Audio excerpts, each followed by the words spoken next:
We don't even know the most basic things about quantum mechanics, so we don't understand them anywhere close to how we understand classical mechanics.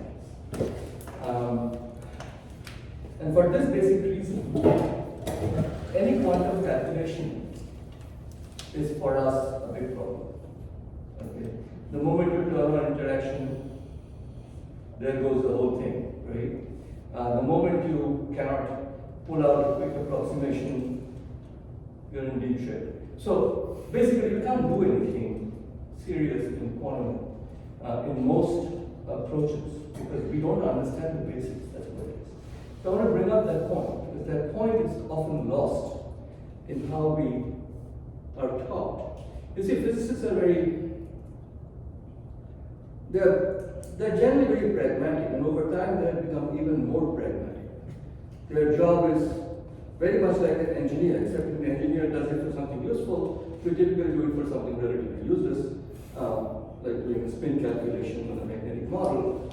You know, only physicists care about these things, or some crazy experimentalist fiddling with a magnetic system to figure out something deeper would fit it. But oftentimes, you know, so the whole balance that used to be there in the 1950s, even 1960s, and early 70s of balancing the philosophical issues versus the more, you know, fire away issues have been replaced by fire away issues and forget the philosophical issues because who gives a shit. So I wanted to put that perspective back up because that's a very important perspective in understanding how to use quantum mechanics of many particle systems.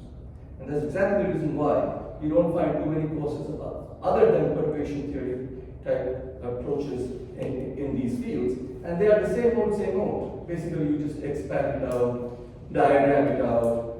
And there's nothing profound, I would say, or significantly profound. Now, we talked about the uncertainty principle.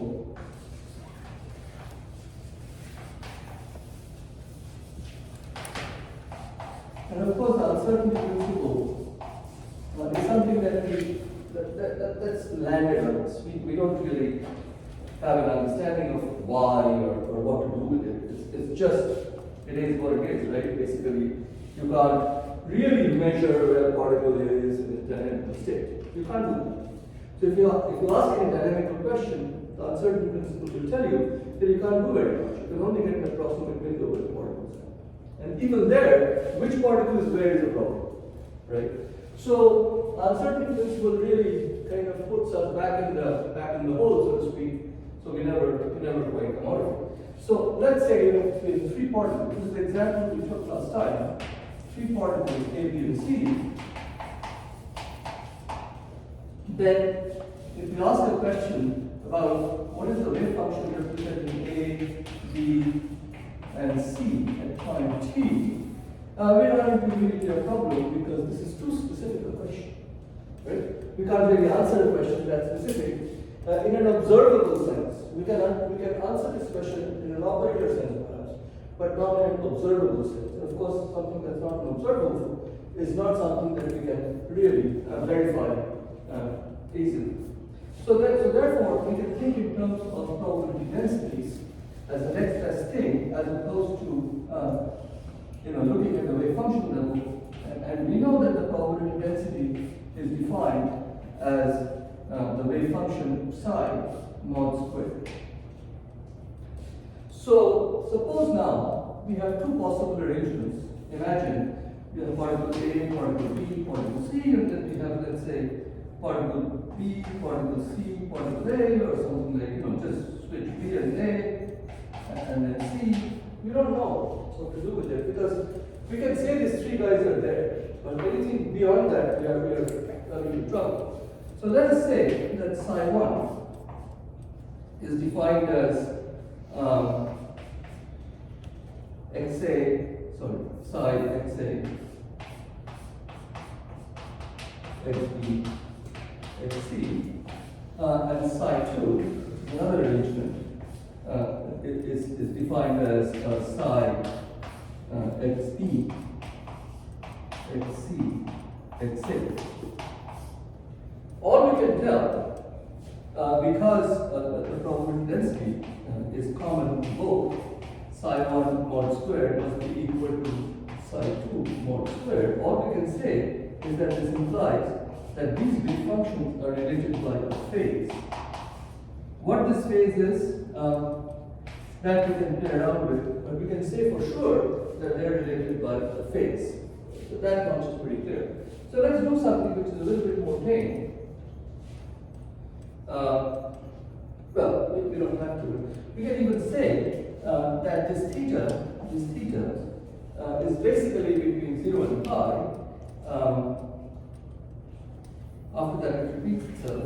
So basically, you can say the theta can be 0, can be pi, probably anything in between. But if you just consider 0 and pi, then it turns out you can relate theta to 0, the behavior of bosons, which are integer spin particles.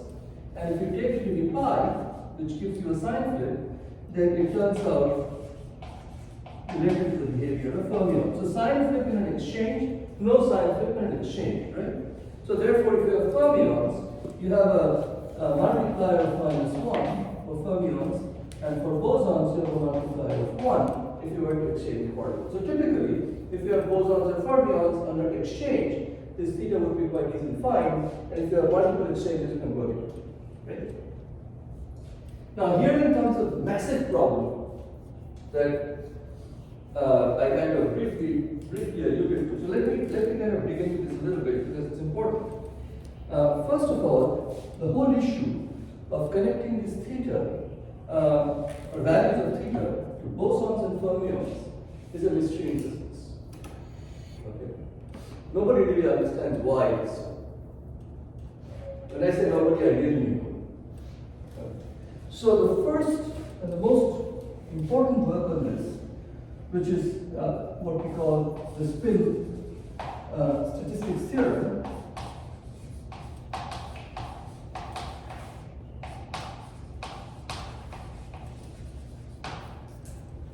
the spin statistics theorem was actually introduced by Pauli. And Pauli's paper, the connection between, it's called the connection between spin and statistics.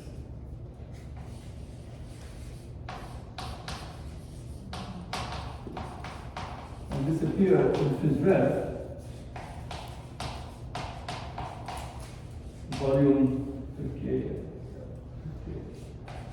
See, this is Fitzgerald, volume 58, 716 to 722.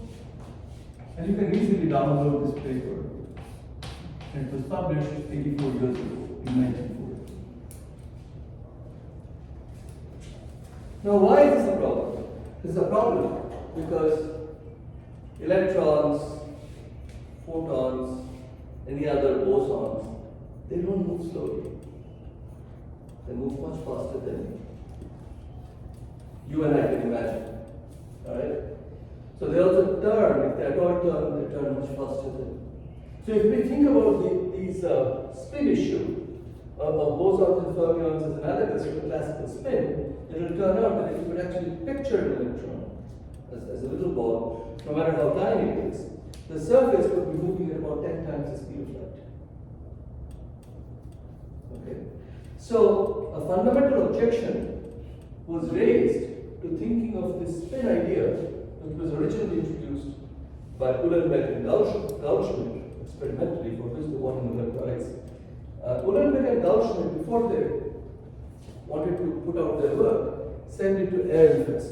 Ehrenfest was actually the supervisor of both.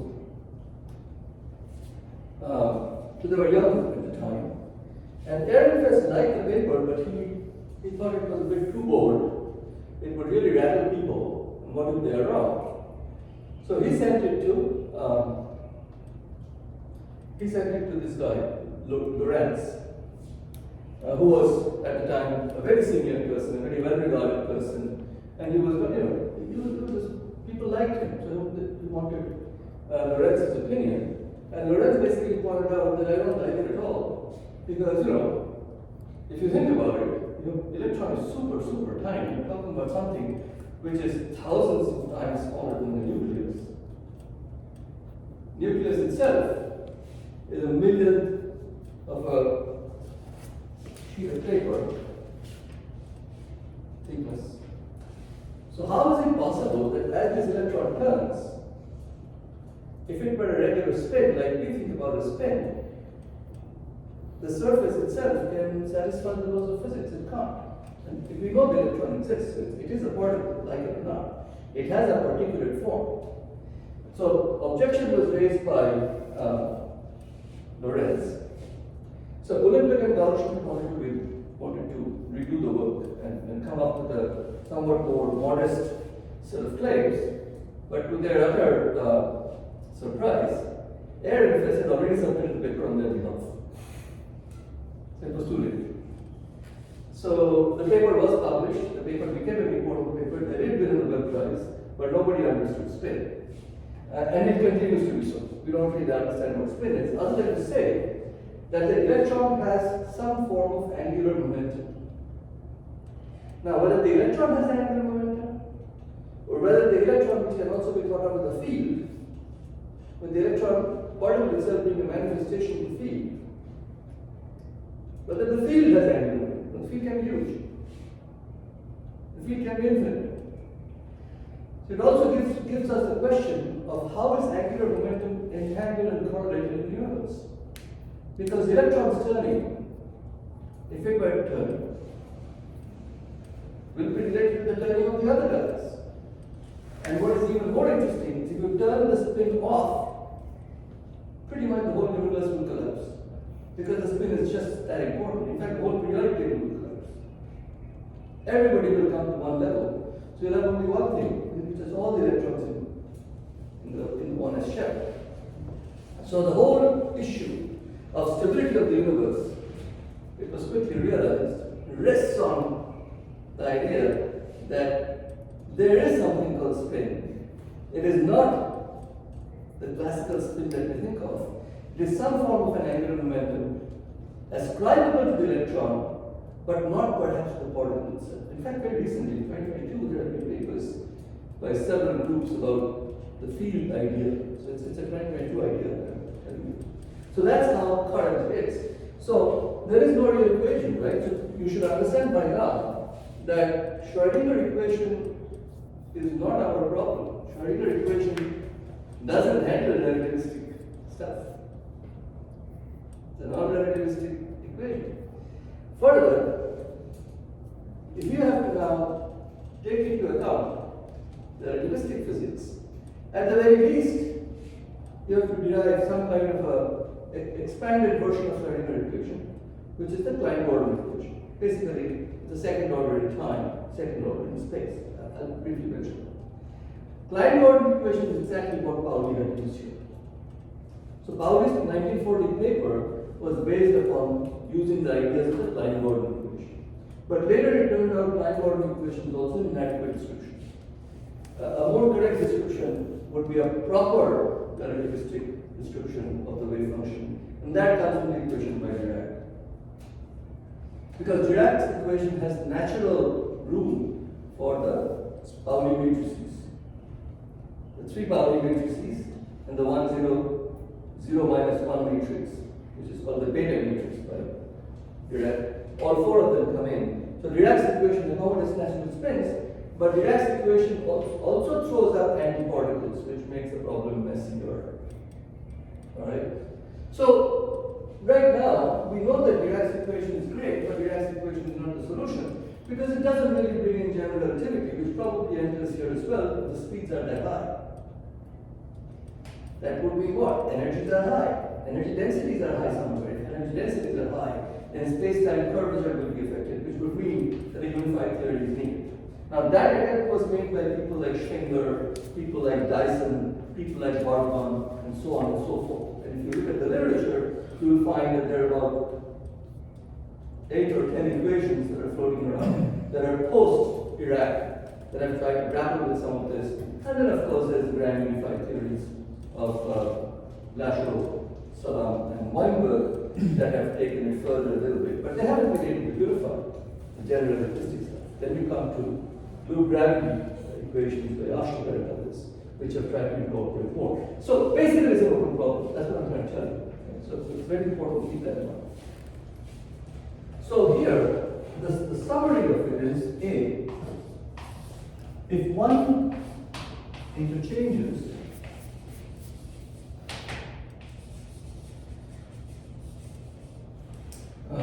two identical particles,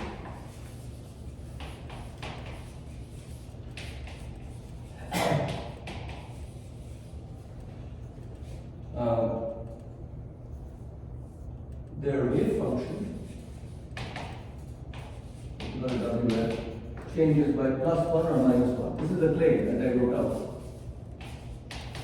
+1 for bosons or -1 for fermions. The claim I wrote out. B, so this is B. If one turns the particle, now this is very interesting. If one, imagine turning, grabbing an electron, turning it. If one turns a particle,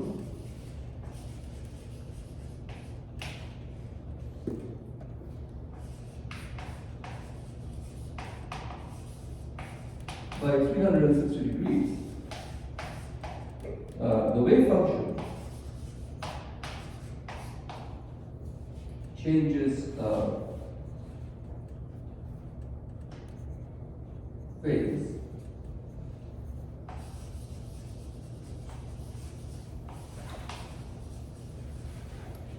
by -4 + 1. So somehow interchange and this turning mean the same thing. Fermions. This is the case for fermions. Naturally, this is the case for bosons. So therefore, I would write down that C, A and B are not independent choices. They are related.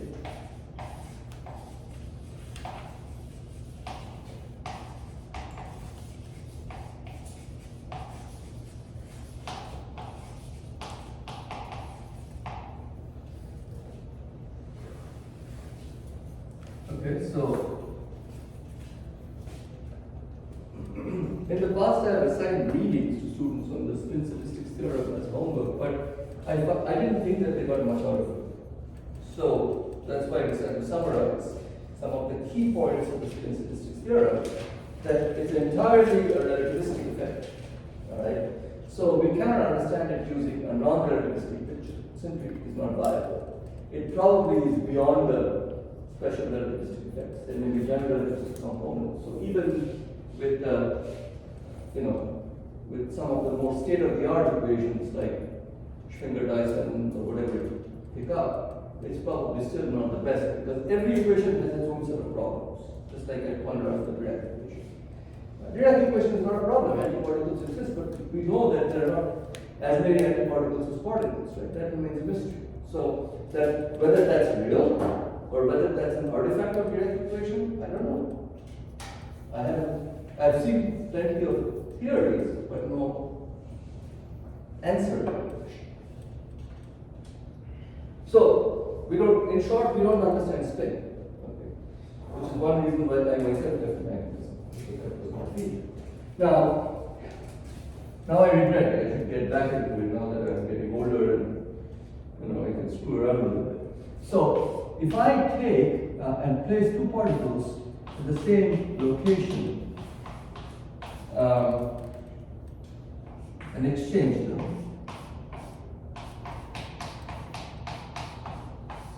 this is before fermions, of course. This is the point I was making last Tuesday. Then of course this will be 0, which means that for fermions you can't be placing two particles in the same location, which of course is what Pauli told us. So this is basically the point of the Pauli exclusion principle.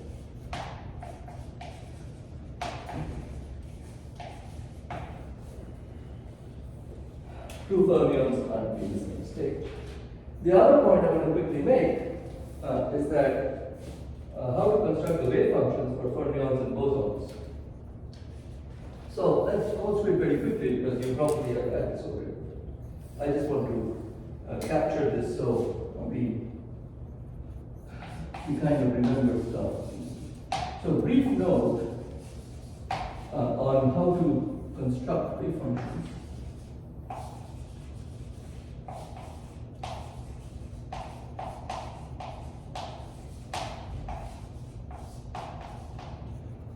For fermions and bosons. Systems of fermions.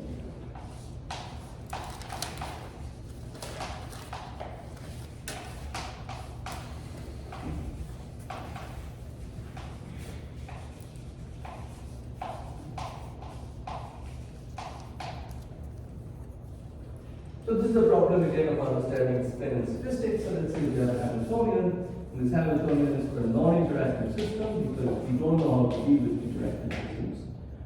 Pretty much broad, excepting for harmonic oscillators. So let's say we have a Hamiltonian of a non-interacting system.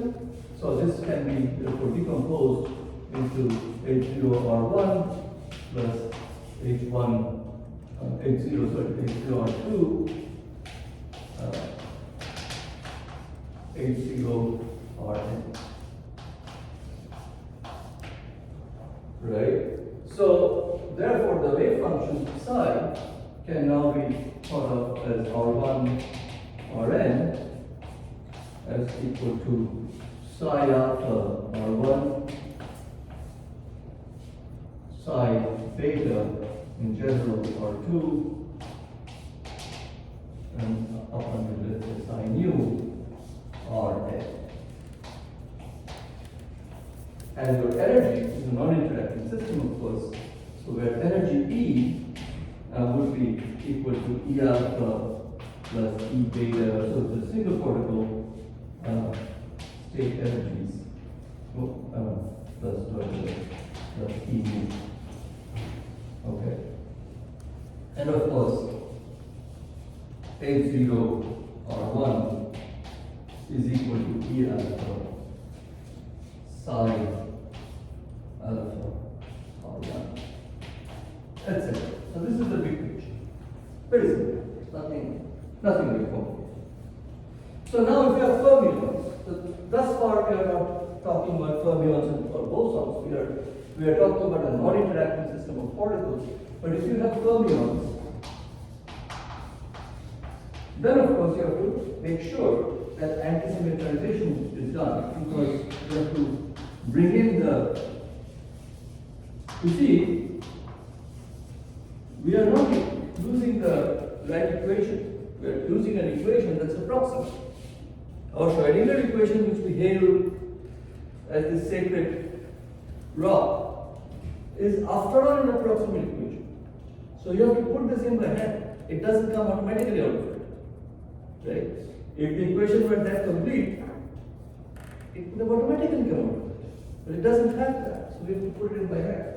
And this, of course, is a picture of the Slater determinant, the anti-symmetrization.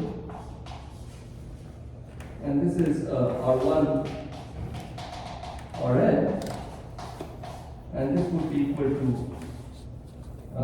psi alpha R1, psi alpha R2, see, they're being mixed up now, to psi alpha Rn. And then you go all the way to psi nu R1, all the way to psi nu Rn. And then if you calculate this, you will get the anti-symmetrized wave function. But in this case, you have to also make sure that normalization condition is satisfied. So insert normalization.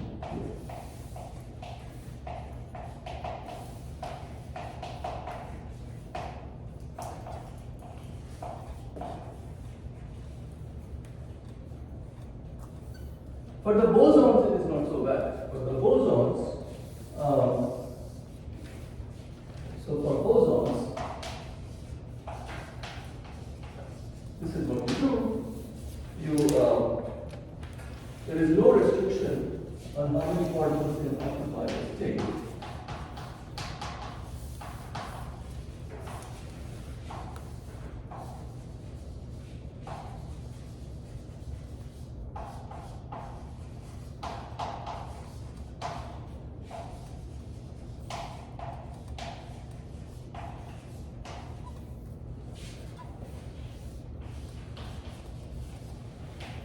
So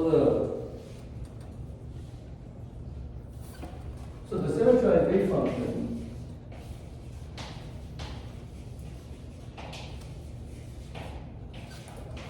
is the sum of all possible permutations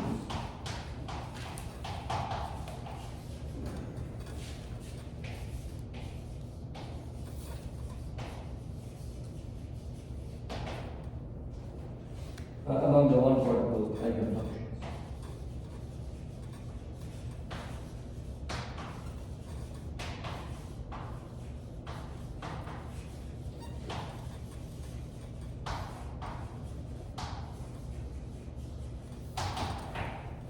So therefore, one particle eigenfunction for the ones we already know, so that would be like psi alpha, psi beta, psi. So that would be the case for bosons, and this would be the case for fermions.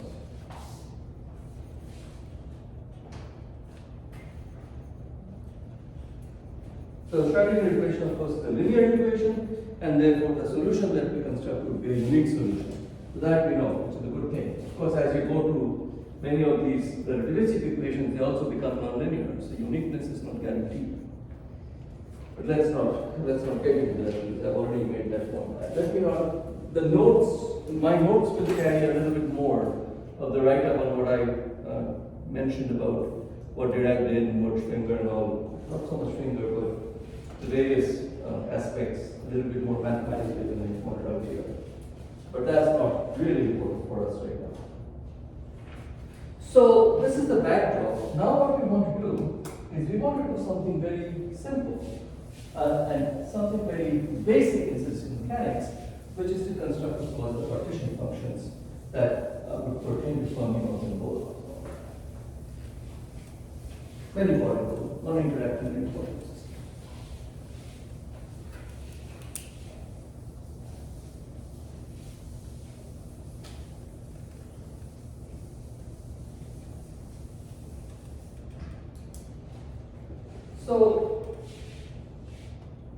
So in general, we can begin that the energy E of all the states as number of particles in the state, and then all possible allowed number of particles in all the states. So that would therefore in general be sum over S, number of particles in a state, and then energy E, energy in a state. So there are no interaction terms. If there were interaction terms, it would be more complicated, but we ignore them. This is a non-interacting system. Non-interacting. Everything is non-interactive, I think. And this is the occupation number in mass.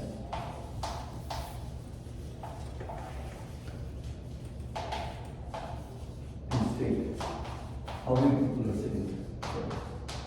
But mind you, if we consider a single particle's energy, we don't need the ns. We just then separately sum up it. And that's operationally how the calculation is done when we do the partition. Most of the time.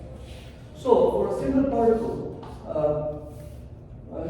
for a non-interacting system where you have single non-interacting particles, this would be therefore Z1, which is for a single particle, raised to the power n over n factorial, as we know. And here, Z1 is simply sum over S of e to the minus beta ds. We're summing over S. So all the ns and everything just goes in there anyway. Then Z of t be mu. So why do we want to do the grand ensemble? Because the grand ensemble is the only way which essentially gives us a root of the equation of state. Right? So therefore in all these cases, the grand ensemble is the preferred ensemble because they really need the equation of state, access to the equation of state, to be able to calculate response functions like internal energy, specific heat and all these quantities that we would like to calculate. So therefore, this is the natural choice. If this is the natural choice, then we have to pay a little bit of a price. So let's see what we pay. This would now be a little bit more complicated because you have to take into account all possible system sizes in terms of particles. N goes from 0 to infinity, which also means that you have this mu term, and then you have this z1 raised to the power of n, and then you have an n factorial. So this is also raised to the power of n, so that would mean you can write this as n goes from 0 to infinity e to the beta mu, and then you have a z1 here raised to the power of n over n factorial. Completely the same thing, just reorganize it. And now this can be thought of as e to the beta mu z1, because the summation is what you get for an exponential function, right? Now, a comment here, which I find that people curiously don't often make, is it is not common in physics to have exponentials and exponential. Exponential, have you ever seen exponential and exponential? Okay. Exponential and exponential happens in physics, but in my personal experience, it happens only when you have some kind of a dramatic, drastic change in mode. Because that's what double exponents can do. Double exponents will kick up the numbers to very high and very low very quickly. So if you have an exponential and an exponential, that is often therefore associated with the possibility that something drastic might be built into the system. Again, it's a very broad comment. I'm not going to put my life on the stake on it, but it's a general broad observation. So we can also think of it therefore as e to the beta mu, and then we have a sum over s of e to the minus beta ds. Sometimes I write this into an epsilon, sometimes I use e. By the way, one point to look at is mu a constant? Not really. We haven't said shit about mu, right? So this mu, we know, which is the ticket price to enter or leave an ensemble, in general will be dependent on temperature, right? If temperature is very low, the thing may be quite well packed, and entering the auditorium will be expensive. If temperature is high, people may be streaming in and out, so mu can be quite small. So keep in mind that mu has an intrinsic temperature dependence, which turns out to be an extremely tricky problem, even for non-independent systems, right? So there's a whole thing. We'll probably spend several days dealing with this issue down the road. It is that. So this is what we have, and we can essentially therefore write it as a product of e to the beta of mu minus es. And this is why this mu becomes. So mu becomes tied to es. Es is the energy level of the state. So if mu changes, the system's physical properties would change dynamically. And we know that if you could go to t equal to 0, for fermions, this mu will become the Fermi energy, which would be associated with the Fermi temperature if you divide it by k, Boltzmann constant. So therefore, this mu turns out to be a super important quantity. Just keep that in mind in your remarks as you agree. So therefore, what we have is PV equals KT log Z, which is log of that. So then that will be sum over S e to the beta of mu minus E. So let's call this A, because now we can similarly find N. And N would be sum over S of NS, obviously. And this would be del del mu of kt, okay, sum over s, which is the beta mu minus ds. So beta and kt will cancel out the moment we differentiate del del mu, beta will pop out. So therefore the beta and the kt will go away.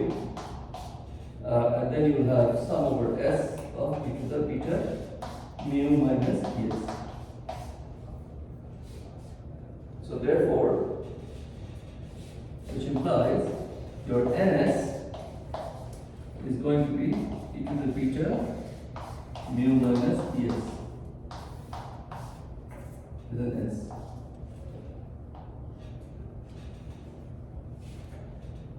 Also, it will reveal quite trivially. Let's call this b.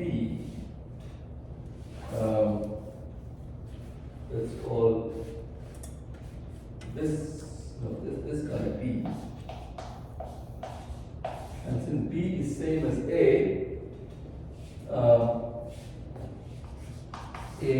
and b imply pb equals nkt, which will be the equation of state because it's a non-interacting system. So this is remarkable, right? For a system that's purely quantum mechanical per se, we still have the same equation of state. So I want to just make one remark. That remember I told you that phase transitions don't care for quantum and classical. Phase transitions are phase transitions. Equations of state are also like that. Equations of state can pertain to quantum or classical, but they look just the same. And this is precisely the reason why that when we learn statistical physics, when we try to understand phase transitions, when we try to understand universal group, we don't carry the quantum burden because it is too high. We can penetrate much deeper with classical mechanics and try to avoid the algebra and go into the actual processes involved. So this, by the way, this distribution that we think about is called the Maxwell-Boltzmann distribution because this is neither for fermions nor for bosons.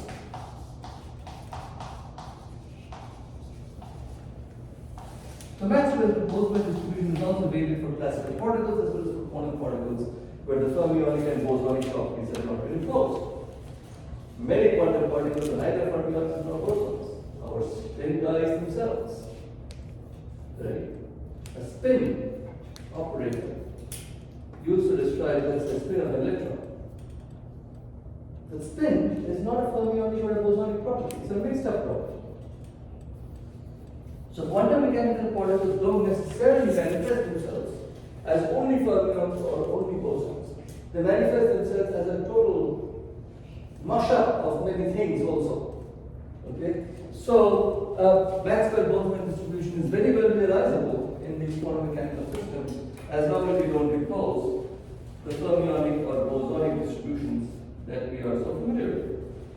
So let us now move on to what happens if we have fermions and bosons.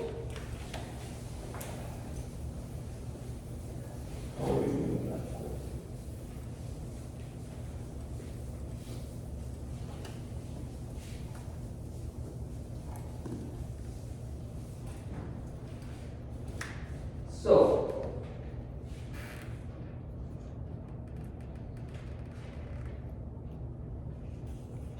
let us think in terms of Z, P V mu,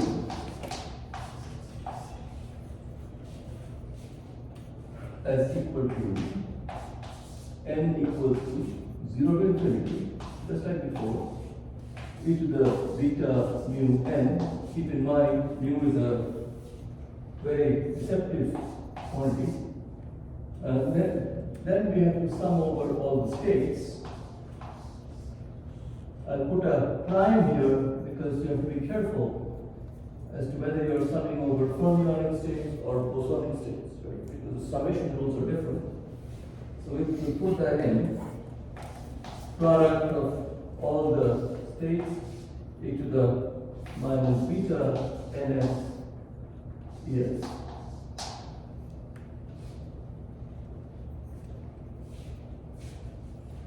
So,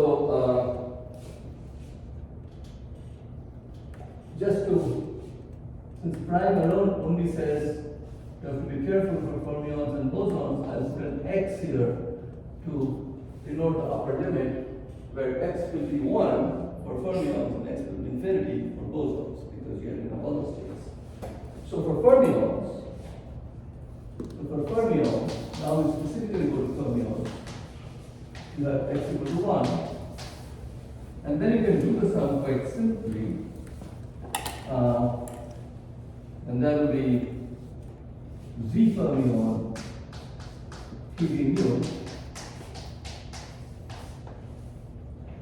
is equal to product of all the states, ns equal to 0 to 1 to the beta mu minus ds ns. So ns can be 0 or 1. You add only 2 terms that will come.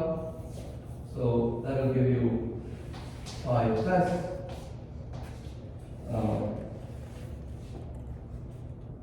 1, and 0 would be 1 plus e to the beta mu minus ds.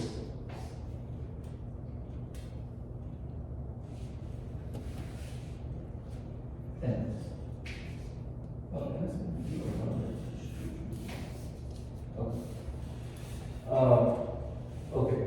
So now let's go to bosons. So for bosons, we have x goes to infinity. So that would mean Z boson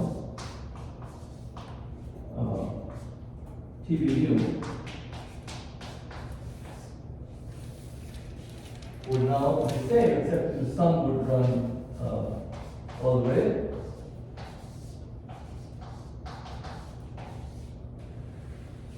Again, we have e to the beta mu minus ds ns. So of course now it will be an infinite series. We know that 1 plus x squared plus x2 is same as 1 over 1 minus x. Right? So therefore, this now becomes a product phi of s of 1 over 1 minus e to the beta mu minus ds. So this will be the case for bosons, and that will be the case for fermions. So therefore, we can oftentimes write in a unified language, fermions or bosons is equal to phi of s 1 plus or minus e to the beta mu minus es plus or minus 1. If it is minus, we get bosons. If it is plus, we get fermions. Easy to remember. Why? Because if there is a minus in the denominator, you can get a singularity. That is Bose condensation. If there is a plus in the denominator, you cannot get a singularity, which means there is no Bose condensation for fermions. So that's the way I remember it. So the minus sign, otherwise they look kind of the same. But the physics is obviously entirely different. So let's look at the physics very quickly.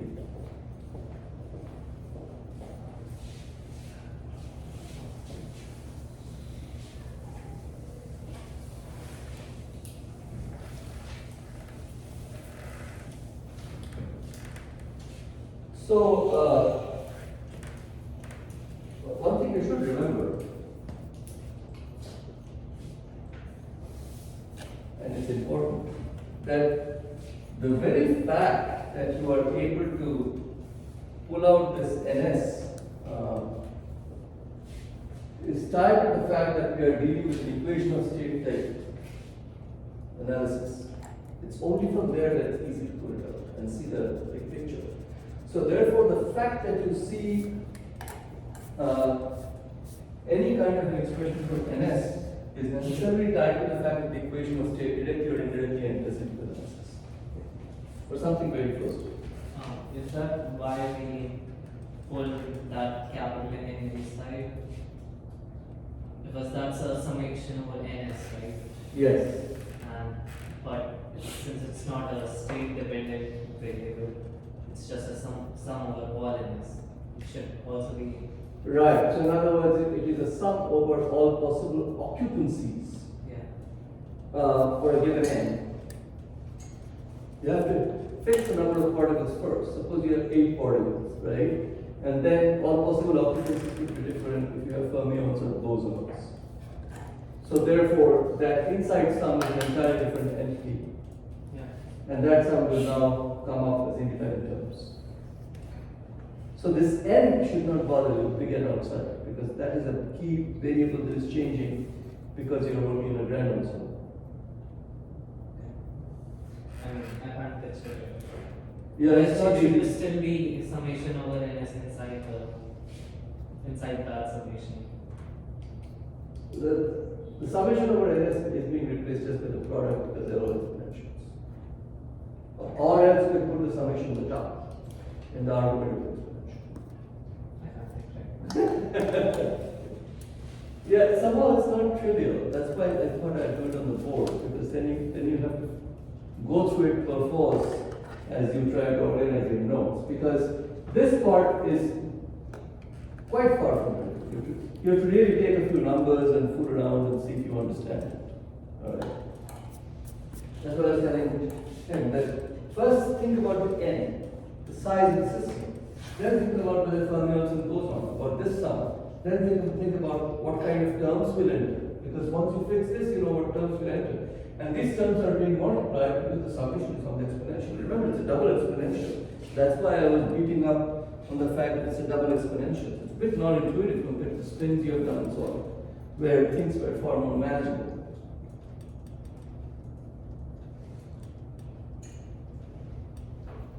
But then nature does want to make your life easier. If you want to understand nature, you typically have to pay a high price for it. So let's say this is es minus mu, that is 0 here.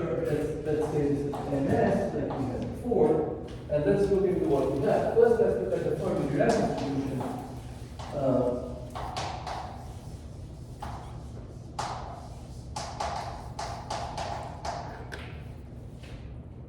So here our ns is 1 over e to the beta es minus mu, and of course plus 1.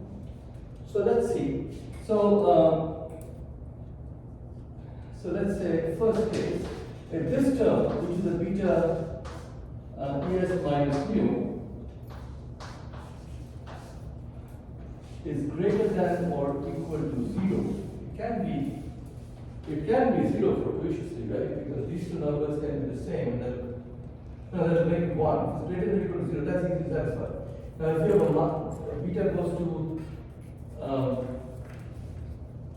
infinity and this is negative, then you'll also get very close to 0. So there are many, many possibilities here. But if this term is greater than 0, then at least we can say that ns should be less than or of the order of 1. That's one thing we can tell about the analysis. If es minus mu is on the positive side, then ns must be less than or equal to 1. That's easy to say. Number 2, suppose that es is greater than mu, then this is a positive quantity. The moment it's a positive quantity, it can very quickly become a very large number, which would imply that ns now will have a tendency to go to 0 as beta goes to infinity or t goes to 0. So if at low enough temperature, you can't really have an occupancy of this ns, right? If es is more than mu, then ns would tend to go to 0.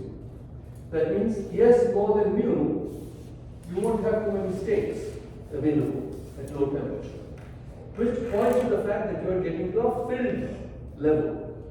Everybody is sitting below mu. 3. If es is less than mu, this would imply ns will go to 1 as beta goes to infinity, or t goes to 0. Yes, it's less than mu, so everything is fine and dandy. This will become a small quantity, and s will go to 1, fifth state. Again, pointing to the fact that there is a filling. This mu is indicating a filling. If energy is below this filling energy, it will be a filled state. If energy is above the filling energy, it will be an empty state. Again, the dramatic, drastic double exponential behavior is fantastic. And fourth, if you call S at t equal to 0 equal to mu, and call this the Fermi energy, then it would mean that Ns would be equal to half as beta goes to mu. So therefore, half number is important, and then there is the 1, and it will be like this. At t equal to 0, at finite temperatures, it will be like this. So this would be Es equal to mu, beta goes to infinity. This would be Es less than mu, beta goes to infinity. And this would be Es larger than mu. And here, of course, you have to keep in mind that beta is generally much less than mu. So these are the various scenarios that one can try to summarize for the Fermi-Dirac distribution function. The sharpness of this function makes it complicated to calculate the occupancy of states in the system at temperatures different than 0. Because temperatures slightly different than 0, you can imagine it still remains a very sharp function. Okay, if you have a very sharp function, then integration using very sharp functions can be quite tricky.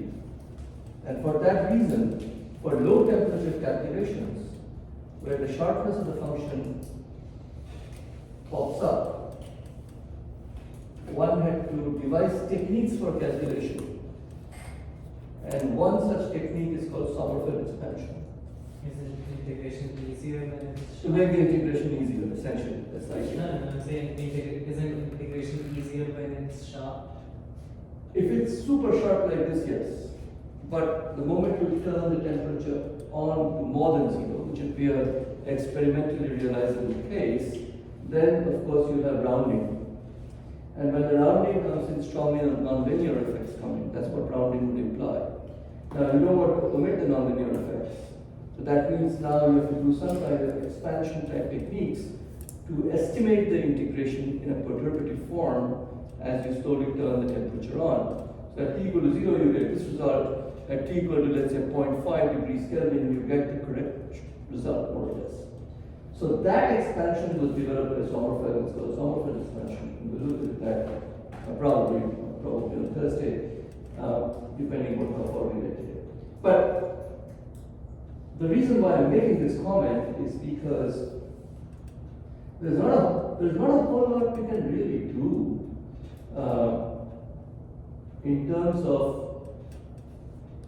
very serious calculations beyond what we are doing, because the calculations quickly become very hard to do. One can do them numerically, but even to do them numerically, you have to take the problem to a point where the numerics can be pulled off. It's not like AI can't do this. Yes. So, Professor, I have two questions. The first one: Do we consider the fermions and the boson are non-interacting? Yes. So why didn't we just do the same as Boltzmann? Just say that the Z of each boson is Z1 and then raise it to the power of n?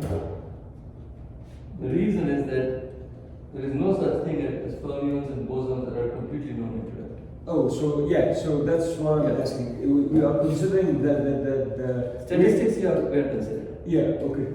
So the second question is, when we took the exponential beta mu capital N, did we just say that the capital N is the summation of all the occupation number S, and then the summation will be pi S, and this will enter inside of the summation? Capital N is the independent variable. We fix the number of particles in the system.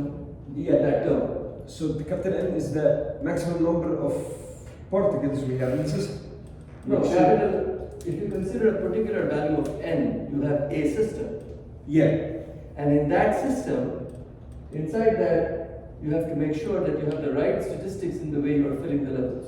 Then you Yes. change N to the next N value. Yes. You repeat the same. Yes. That's what we are doing here. Okay, and for each value of capital N, I can say that I will expand this N in the summation of number of particles in the levels. in each Exactly. level. And then this summation will be a multiplication of the exponential, Yes. and I can enter this into the. So it's a Okay. really big series Yeah. in general. Perfect. And that's what I was Yes. trying to discuss, because he was also. Yes. It's a very legitimate question, because if I look at this, I would probably go for a cup of coffee. Yeah. Or maybe take a little nap and come back to that place. Yeah, but that's basically what it boils down to. But this is also a point that I've been trying to rub in to you guys, that there is no such thing as non-interacting fermions and non-interacting bosons. Exactly. The non-interacting guys have an interaction which is put in by hand, which is the statistics interaction.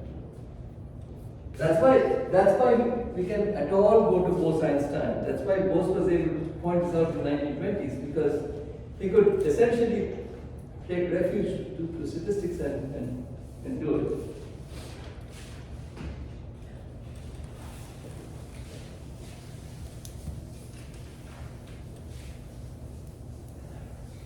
But this entire non-interacting system approach, with statistics built in, gets us in deep trouble when we try to get to relativistic systems.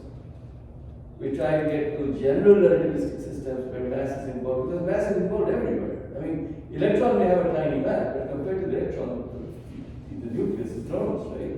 The proton is enormous. So, if you are trying to build a picture of the atom without taking care of the masses, and it's not just the masses alone, it's the energies. The energies of these guys is enormous. How much energy is in an atomic bomb, right? That entire energy is sitting in there.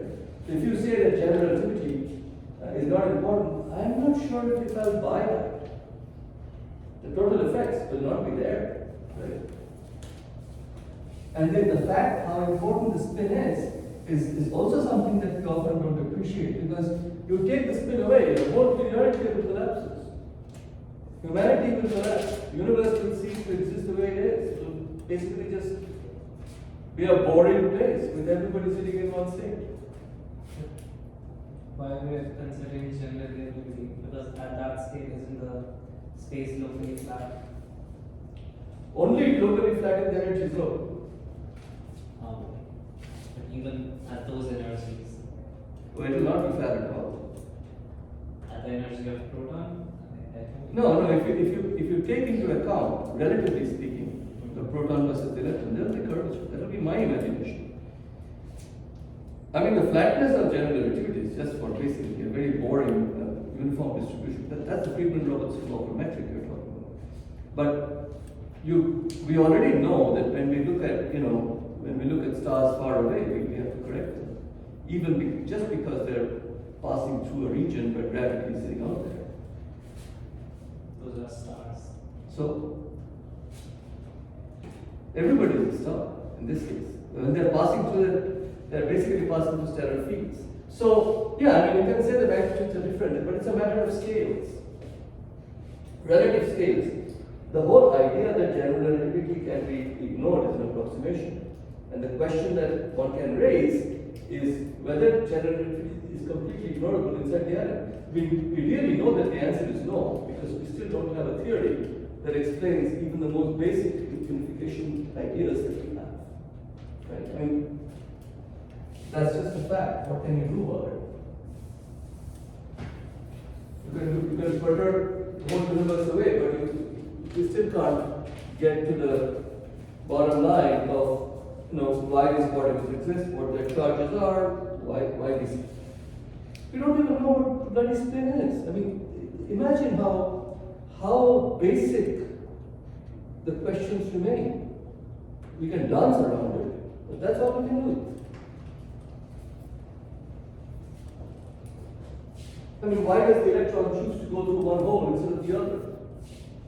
Right? We don't have a theory for it. The only person who gave a theory, you know who that was? De Broglie. And when De Broglie gave this theory in 1924 or so, he was essentially outcast by everybody else because they thought he was crazy. But De Broglie basically said to the effect that the electron has a function in which it can look ahead and assess. And it's called the pilot wave theory. And the pilot wave theory has been resurrected in the last decade by some from UCL. So, these are all theories. We don't know what to do. That's an interpretation. Yeah, definitely. Everything is an interpretation. Yes. Everything is an interpretation. You're absolutely right. Even, for that matter, even, Bohr's model was an interpretation, so not quite right either. But you can write Bohr's model mathematically, so. what? Mathematically is not a big deal. That is not a great success. I mean, Bohr's model is also not correct. Bohr's model worked up to a point. All of these, even our very famous time Gordon picture that Pauli himself used. No, I'm just saying that theory and interpretation are different things. Interpretation is what you get after a theory where you can't explain middle steps. So that might. I have to interpret first. What? When I study a problem, I first interpret the problem. I first interpret the problem as if I'm trying to watch a movie of what's happening, right? Yeah. Once I have that intuition in place, I make a theory. huh? I make a theory after the interpretation. No. Theory comes much later. Once I have that interpretation in place, I try to figure out what are the core variables I need. And then I take them through a sieving process. And to super simplify what would be the core variables. It's really like a flow diagram of a factory, right? Suppose I need 35 variables. I would probably trim it down, and after maybe a long effort, trim it down to 2 or 4. By that time, I've already thrown away many things. Now at that point, then I'll try to see how to relate them, whether the relationship can be linearized or not, intrinsically non-linear. Then I look for effects. Yeah, now it's a theory. That's what No, it is not a theory. It is only a theory when the theory checks out with experiment to a reasonable degree. Oh yeah.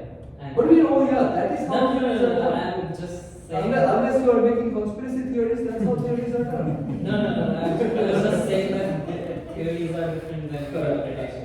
I believe that. What? I was just saying that theories are different than interpretation.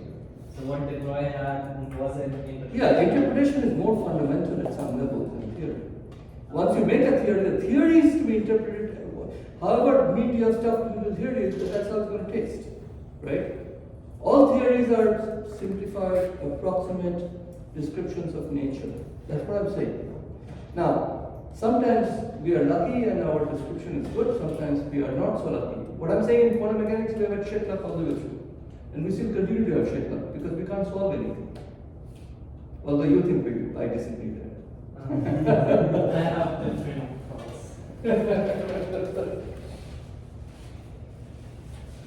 I shouldn't be saying this, but I made a comment that I left magnets because of that. I've written about 30 papers on magnets. It's not that I was fooling around. Some of my proofs are well used worldwide. But the point is that I don't understand it, right? And I don't understand it because it's very easy to do the mechanics. It's very hard to do the philosophical understanding of it, because it's only there that you can make a quantum leap to the next level. Right? I mean, the auto mechanic doesn't make a new automobile. I felt like an auto mechanic. I didn't feel like a scientist. But that was my personal thing, but you know. So I had this buddy in graduate school who used to have a poster in his office. He actually was an auto mechanic. So before he became a graduate student in physics, so he later became very famous. Terry had a poster that said, I used to be an auto mechanic, now I'm a quantum mechanic. So, so he was a quantum mechanic because he used to make these thermoelectric materials. He's very famous for that book. You can look him up, PM Trit. So anyway, all right, so post-Einstein distribution. Here, of course, you have NS. Or given time, it's pretty low. So NS, you have been fooling around. So losing class, e to the beta. Now you have a minus sign. ES minus mu is E minus 1. So now we can get into trouble. So first case would be that ES is greater than mu, and then beta goes to infinity, in which case NS would naturally go to 0 because the denominator is too large. Then you can have ES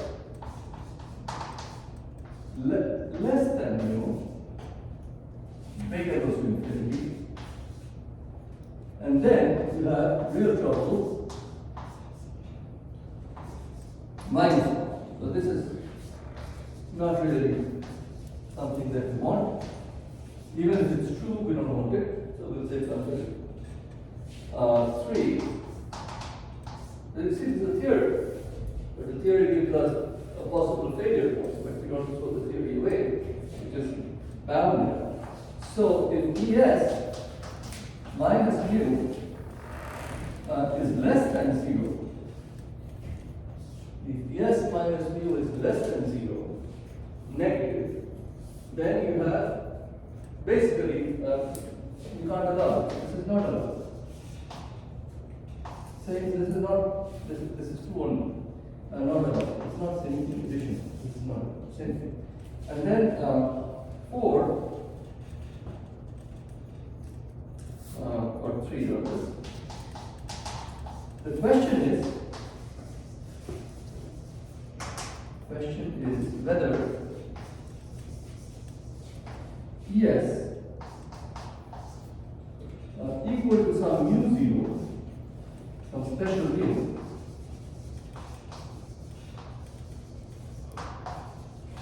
is achievable. Whether it's achievable. And this is what the problem stood, right? Because people really want to see if there is a way in which you could achieve this ES equal to mu 0. Because if you could, then what would happen is that the NS can really become divergent. That possibility exists. And that would essentially mean a collapse state. This is, of course, what Bose had pointed out. But experimentally, we all know it was extremely difficult to accomplish. And this was accomplished by many people actually around the same time. As I had mentioned, the advisor of Eric Cornell and Carl Newman were the first to get it, and then Wolfgang Kennedy, who followed up a month or 2 later with the same result. They came from the same group, they came from Pritchard's group. Pritchard did not get the prize, but 2001 Nobel Prize went to Eric Cornell, Carl Newman, and to Wolfgang Kennedy. So this was the 2 experiments. Again, he was still Pritchard's postdoc. He had just become an assistant professor at the time. And Cornell was also a postdoc somewhere, I don't remember where, maybe in the same group. And Riemann was an earlier graduate. So it was a very interesting thing, but basically Pritchard's staff. Pritchard did not get the prize for that point now. So They experimentally first observed that the state is possible. The state is very delicate and easily breakable. But this state is very interesting because in real life this happens in the presence of interactions. When you have bosons coming from, let's say, a particular material, you actually have interaction. Interactions are non-trivial. So the fact that with non-trivial interactions, you would expect this to be modified. But still, the fact that structurally you can see this is amazing. That means that this approximation that we are doing, this non-interacting approximation is not so bad after all. It does capture some of the critically important effects.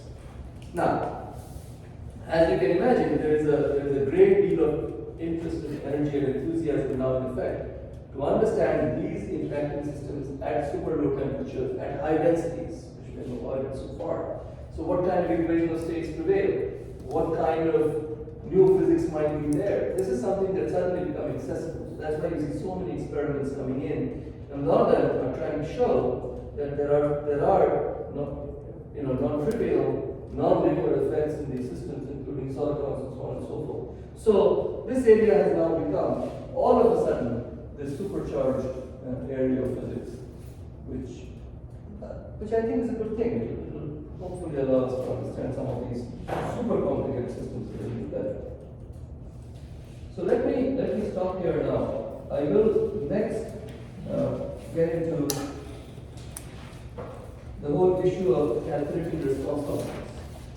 And along the way to calculate response functions, we'll have to deal with this symmetrical fashion that I indicated, which is how to do these integrals. Okay.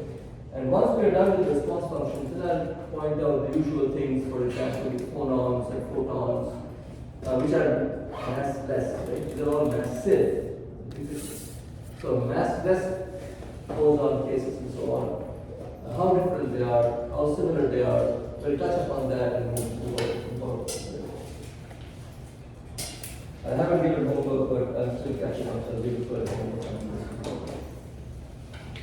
And what will be the schedule for final exams? It will be a take home.